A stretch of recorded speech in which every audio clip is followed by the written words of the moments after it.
Dear students, NMDCAT 2024 chemistry part MCQs number 117 and 118. अच्छा students, MCQ number 117 इस तरह है कि which one of the following subshell does not exist. ठीक है, अब स्टूडेंट्स इसके लिए आप अगर इलेक्ट्रॉनिक कन्फिगरेशन वाला फार्मूला ये ज़हन में रख ले, स्कूल वाला भी है और या आप लोग सिंपली ये आसान है कि इलेक्ट्रॉनिक कन्फिगरेशन अकॉर्डिंग टू अब्बा प्रिंसिपल मतलब इसी तरह शुरू होता है कि पहले 1s का एनर्जी कम है तो पहले ये पेल होगा, फिर 2s है, फिर क्या है 2p है वगैरह वगैरह। अब स्टूडेंट्स इसके लिए एक और बात ज़हन में रख लें कि बोहर्स फार्मूला है, क्या है बोहर्स फार्मूला है, बोहर्स फार्मूला है 2n स्क्वायर। अब अगर n बराबर है 1 के तो ये केशल है, ये क्या है केशल है। और इसमें अगर आप n की वैल्यू पुट करें 1, ठीक है, तो केशल में टोटल नंबर ऑफ इलेक्ट्रॉन कितने हैं 2 है। इसके अलावा बस ये क्लियर हो गया स्टूडेंट्स।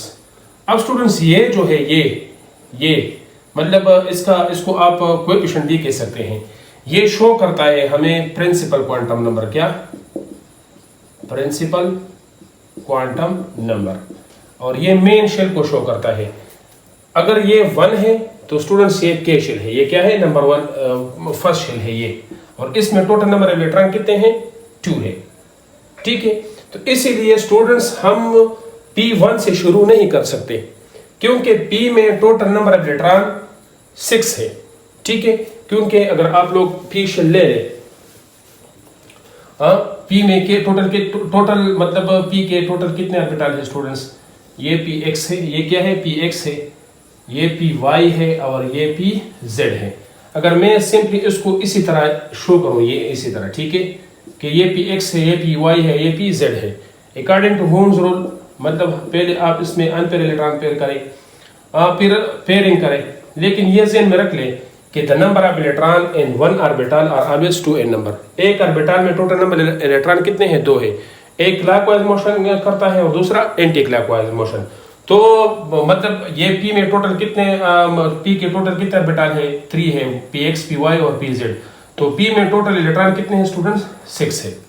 तो इसी वजह से P नंबर शेल हम 1p नहीं लगा सकते, ठीक है। इसका एक और एग्जांपल आप इस तरह भी लिख सकते हैं कि एक वेसल है, एक बॉटल है इसी तरह, ठीक है, इसमें टोटल कितने फॉर एग्जांपल आप वाटर डालते हैं, दूध डालते हैं, जो भी चीज़ आप डालते हैं, ये इसका जो मतलब कैपेसिटी है ये 2 लीटर है, कितना है कि 2 लीटर है। तो आप इसमें एक इस तरह वेसल जिसकी कैपेसिटी क्या है 6 लीटर है, क्या है 6 लीटर है, तो ये 6 लीटर वाला कैपेसिटी वाला वेसल जिसमें आप वाटर या जो भी चीज़ हो ये आप 2 लीटर वाला कैपेसिटी वेसल में नहीं एडजस्ट कर सकते। तो इसी एग्जांपल के थ्रू आप ये भी जहन में रख ले स्टूडेंट्स के P जो है ये 1p पॉसिबल नहीं है क्योंकि P में टोटल इलेक्ट्रॉन कितने स्टूडेंट 6 है और फर्स्ट नंबर शेल 1p मतलब हम P number shell first shell में पुट नहीं कर सकते हैं क्योंकि P शेल जो है इसमें इलेक्ट्रॉन 6 है और नंबर फर्स्ट शेल में इलेक्ट्रॉन कितने हैं 2 है। तो इसी वजह से स्टूडेंट्स 1p जो है ये एग्जिस्ट नहीं है, सब शेल डज नॉट एग्जिस्ट, तो 1p जो है ये एग्जिस्ट नहीं है। तो इस MCQs का नंबर इस MCQs का करेक्ट ऑप्शन 1A है 1p, ठीक है। 1s भी पॉसिबल है, 5d भी पॉसिबल है और 6f भी पॉसिबल है, ठीक है स्टूडेंट्स। तो ये ज़हन में रख ले, इतना मुश्किल नहीं है ये MCQs, ठीक है। अच्छा स्टूडेंट्स, MCQ नंबर 118 स्टूडेंट्स इस तरह है कि ये कि the splitting of spectral lines in magnetic field is, ठीक है। मैग्नेटिक फील्ड में स्टूडेंट्स अगर लेट सपोज ये मैग्नेटिक फील्ड है, फॉर एग्जांपल एक नॉर्थ पोल है और दूसरा क्या है साउथ पोल है, ठीक है।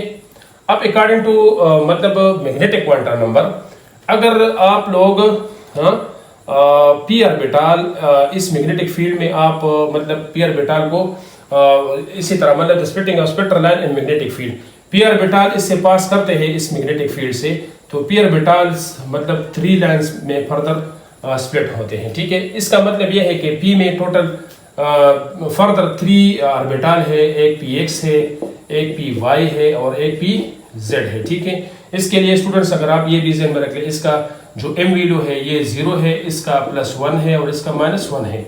इसी तरह अगर d ऑर्बिटल आप इसमें पास करते हैं तो d ऑर्बिटल स्प्लिट हो जाते हैं 5 लाइन में, और अगर f ऑर्बिटल इससे पास करते हैं तो ये 7 लाइन में स्प्लिट होते हैं। इसको कहते हैं जीमन इफेक्ट। इसको क्या कहते हैं स्टूडेंट्स? जीमन। और इसके लिए एक ट्रिक ये याद रख लें स्टूडेंट्स कि ये जीमन इफेक्ट है। जीमन में m है, क्या है? m है। मैं ये m लगा लेता हूं कैपिटल, क्या? कैपिटल। तो जीमन का m से आप मतलब ले ले मैग्नेटिक फील्ड, क्या? Magnetic field. ठीक है, तो मैग्नेटिक फील्ड में अगर आप लोग ऑर्बिटल इससे पास करते हैं तो ये स्प्लिट होते हैं मेनी लाइंस में। इस इफेक्ट को स्प्लिटिंग ऑफ स्पेक्ट्रल लाइन, एक स्पेक्ट्रल लाइन मुख्तलिफ लाइन में फर्दर डिवाइड होते हैं, इसको कहते हैं जीमन इफेक्ट। इसको क्या कहते हैं? जीमन इफेक्ट। और जो इलेक्ट्रिक फील्ड में स्प्लिट होते हैं ये भी आ सकते हैं। ठीक है, बाकी कौन सा बच गया? Electric field. हाँ, ये फॉर एग्जाम्पल ये पॉजिटिव है, ये नेगेटिव है। ठीक है, इसमें अगर कोई ऑर्बिटल इसी तरह स्प्लिट होते हैं तो इसको कहते हैं स्टार्क इफेक्ट। तो ये जीमन इफेक्ट इसी तरह याद कर लें कि इसमें m है, m से मतलब मैग्नेटिक फील्ड। ठीक है, ये वैसे ट्रिक याद रख ले। तो बाकी इलेक्ट्रिक फील्ड बच गया। इलेक्ट्रिक फील्ड में जो लाइंस स्पेक्ट्रल लाइंस स्प्लिट होते हैं इसको कहते हैं स्टार्क इफेक्ट। तो इस एमसीक्यूज का करेक्ट ऑप्शन है कि the splitting of spectral line in magnetic field is जीमन effect. ये क्या हो गया? जीमन इफेक्ट। तो करेक्ट ऑप्शन नंबर डी है। ठीक है।